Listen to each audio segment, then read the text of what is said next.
शाळा मुलांसाठी असेल तर त्याचा वेगळ्या अंगाने विचार करायला हवा। पहिला विचार आहे तो वातावरणाचा। शाळेची इमारत, शाळेच्या अंतर्गत असलेल्या सोयीसुविधा, शाळेची सजावट हे सगळंच मूलकेंद्रित कसं होईल याचा विचार करावा लागेल। मुलाचं वय, मुलाची उंची, मुलाच्या गरजा, त्याला काय आकर्षक वाटेल, त्याला शाळेत यावंसं वाटेल ना, या अनुषंगाने या सोयीसुविधांचा विचार करायला हवा। थोडक्यात म्हणायचं तर मूल पहिलीत आहे आणि त्याला जर वापरायच्या सोयी आहेत, म्हणजे त्याला जर भिंतीवरती काही करायचं आहे, लिहायचं आहे, तर तो फळा त्याच्या उंचीला साजेसा असला पाहिजे। त्याला जर स्टूलावरती बसून किंवा बाकावरती बसून लिहायचं असेल तर बाक त्याच्या उंचीचा हवा। त्याला बेसिन वापरायचं आहे, त्याला नळ सोडायचा आहे, तर तो नळ, त्याचं बेसिन ही त्याच्या उंचीने असायला हवी। आता असा प्राथमिकच्या स्तरावरचा, प्राथमिक पूर्वच्या स्तरावरचा किंवा माध्यमिक स्तरावरचाही वेगवेगळा विचार करावा लागेल, म्हणजे तो आपण संपूर्ण शाळेचं वातावरण या अंगाने तो विचार करू शकतो। दुसरा मुद्दा आहे मुलाच्या भावनिकतेचा।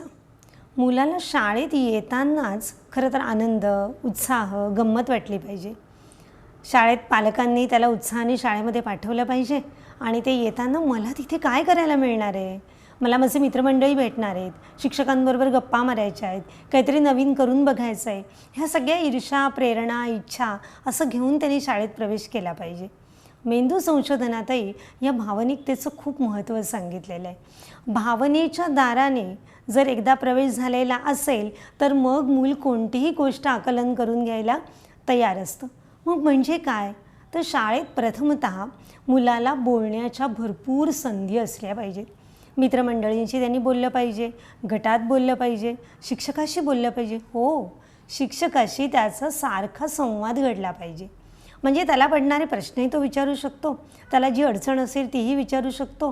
आकलन करून घेताना त्याला त्याची जी गती असते त्या गतीने पण त्याला जायला मदत होते, कारण तो पुन्हा पुन्हा अडलेली गोष्ट शिक्षकाला विचारू शकतो। शिक्षक आणि मूल यांच्यात खूप मोकळेपणाचे, प्रेमाचेच नातेसंबंध असलं पाहिजे, असं खरं तर एक ब्रीद वाक्यच आहे असंही म्हणायला आपल्याला हरकत नाही। दुसरी एक गोष्ट आहे ती शाळेमध्ये भीती, ताण, कुठलीही स्पर्धा, चढाओढ, ईर्ष्या ही असताच कामा नये आणि मुलांना न आवडणारी जी परीक्षा आहे ना तीही असता कामा नये। परीक्षेशिवायचं वातावरण कसं निर्माण करता येईल हा एक मूल्यमापनाच्या वेळेचा एक वेगळा मुद्दा आहे। पण ह्या सर्व गोष्टी मुलाच्या मनावरती ताण निर्माण करतात, तर ह्या ताणरहित शाळा असणं हा एक महत्त्वाचा निकष आपल्याला मूलकेंद्रित शिक्षणातला आहे। यालाच आपण असं म्हणूयात की जेव्हा संपूर्ण भावनिक सुरक्षितता तयार होईल शाळेमध्ये तेव्हा मूल शिकायला उत्सुक होईल। ही उत्सुकता आपण टिकवून पुढच्या टप्प्याकडे वळू शकतो। की तिसरा मुद्दा आहे की शाळा मूलकेंद्री आहे म्हणजे काय, तर जे पाठ्यपुस्तक आहे किंवा त्याच्यात दिलेला जो आशय आहे तो पूर्णपणे मुलाशी संबंधित असायला पाहिजे। अर्थातच वेगवेगळ्या सामाजिक परिस्थितीतनं मुलं आलेली असतात किंवा वेगवेगळ्या प्रांतातनं आलेली असतात, तर काही ठिकाणी ती बदलून घेतली पाहिजेत। म्हणजे आपण असं म्हणूयात का की पाठ्यपुस्तकात काही क्षमता आहेत, पाठ्यपुस्तकात काही कौशल्य दिलेली आहेत आणि ही कौशल्य मुलांनी आत्मसात करायची आहेत, त्या क्षमता त्याला अवगत झाल्या पाहिजेत।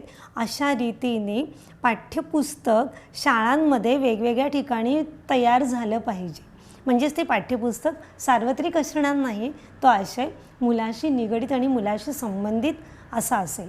अर्थातच ज्या काही संकल्पना सर्व ठिकाणी शिकल्याच गेल्या पाहिजेत, म्हणजे विज्ञानातल्या काही संकल्पना आहेत, गणितातल्या काही संकल्पना आहेत की ज्या प्रत्येक मुलाला प्रत्येक इयत्तेमध्ये किंवा त्याच्या वयानुसार आल्या पाहिजेत, त्या तर आपण देणारच आहोत।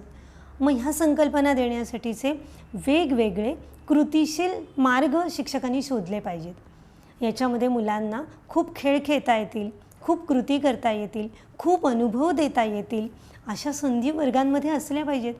अनुभव देते ती शाळा, संधी देते ती शाळा, शिकण्याची संधी देते ती शाळा, मुलांना कृती करू देते ती शाळा आणि आनंदात शिकू देते ती शाळा। हा सगळा विचार मूलकेंद्री विचारांच्या पाठीमागे आहे